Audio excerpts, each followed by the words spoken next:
DGP સરના નિર્દેશ અનુસાર ગુજરાત રાજ્યમાં ડ્રગ્સ વિરુદ્ધમાં કડક કાર્યવાહી કરવાની સૂચના મુજબ અને માનનીય નાયબ પોલીસ મહાનિરીક્ષક શ્રી રાજકોટ રેન્જ નિર્લિપ્ત રાજ સાહેબના માર્ગદર્શનમાં રાજકોટ ગ્રામ્યની જો એસઓજી ટીમ છે એને દ્વારા 108 કિલો 331 ગ્રામ સૂકો ગાંજો ઝડપી પાડવામાં આવ્યો છે। ગઈકાલે સાંજે 6:30 વાગ્યા અમારી એસઓજીની ટીમમાં કાર્યરત હેડ કોન્સ્ટેબલ વિજયભાઈ વેગડ અને કોન્સ્ટેબલ ચિરાગભાઈ કોઠીનાર આને સૂચના મળી કે એક ટ્રકમાં ગાંજાનો મોટો જથ્થો આવી રહ્યો છે બોટાદ બાજુથી। તો આ ટ્રકને રોકવામાં આવ્યો અને આ ટ્રકમાં 3 માણસો હાજર હતા। કાદર શાહ ઉર્ફે કાદર બાપુ રહેવાસી કાલાવાડ જામનગર, નરેશ ઉર્ફે હરી રહેવાસી રાજપરા બોટાદ અને રાજુભાઈ ઈશ્વરભાઈ ચૌહાણ રહેવાસી રાજપરા બોટાદ। પછી ઉપરી અધિકારીઓને જાણ કરવામાં આવી, સરકારી પંચોને અને એફએસએલમાં બોલાવવામાં આવ્યા, સેમ્પલ ચેક કરવામાં આવ્યો અને ગાંજાની પુષ્ટિ થઈ।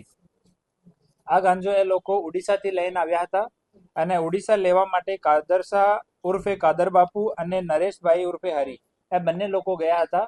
આ ગાડી જે છે આ નરેશભાઈના ભાઈની છે અને ઓડિશાથી લઈ એ સલ્ફર લઈને આવ્યા હતા અને વડોદરામાં સલ્ફર ખાલી કર્યો હતો અને સલ્ફરની બાજુમાં એ લોકો છુપાવીને આ ગાંજાનો જથ્થો લઈને આવ્યા હતા।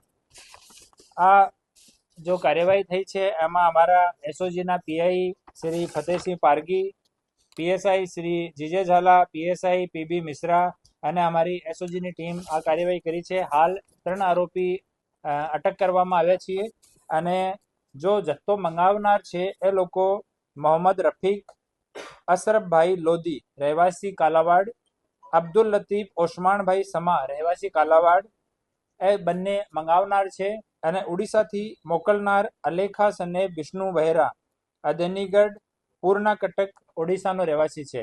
એ લોકો જે કાલાવાડના લોકો છે મોહમ્મદ રફીક અને અબ્દુલ લતીફ એ બંને ડાયરેક્ટ ત્યાં ઓડિશામાં કોન્ટેક્ટ કરતા હતા અને એ જ ઇન્સ્ટ્રક્શન આપતા હતા ગાડીના ડ્રાઈવરને કે તમારે અહીંયા જવાનું, અહીંયાથી સામાન લઈ આવવાનું।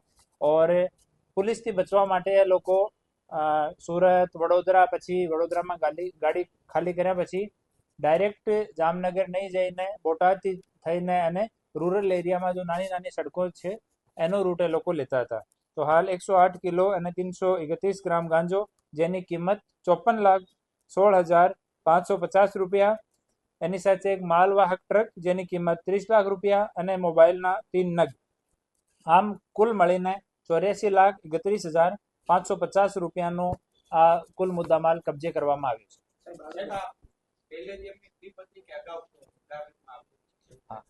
પૂછપરછમાં એ લોકો સ્વીકાર્યો છે કે ત્રીજી અને ચોથી વખત એ લોકો ત્યાંથી ગાંજો લઈને આવ્યા હતા, લેકિન આ ક્વોન્ટિટી નાની હતી। આ સૌથી મોટી ક્વોન્ટિટી આ જ રૂટમાં એ લોકો લઈને આવી રહ્યા હતા। જો પકડાય છે એનો ગુનાહિત ઇતિહાસ નથી, જો વોન્ટેડ આરોપીઓ છે એના ગુનાહિત ઇતિહાસની અમે લોકો તપાસ કરી રહ્યા છીએ।